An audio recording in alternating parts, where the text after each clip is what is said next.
জীৱনটো একদম সুখ শান্তি নোহোৱা হৈছে। ক'ত যাওঁ, কি কৰোঁ আপোনালোকে কওকচোন।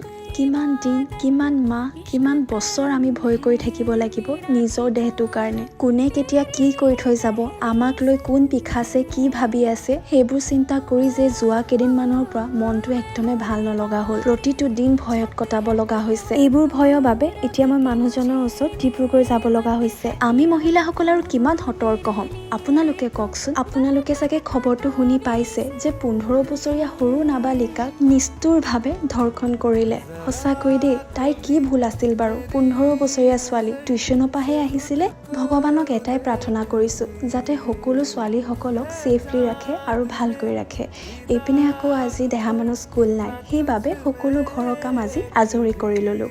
আৰু বহুতো ভণ্টিয়ে নিজৰ নাম ল'বলৈ কৈ আছিলে, সেইবাবে বোলো আজি লৈ লওঁ। দাইজি, প্ৰিয়ংকা, হিমাশ্ৰী, আজিলৈ সিমানেই।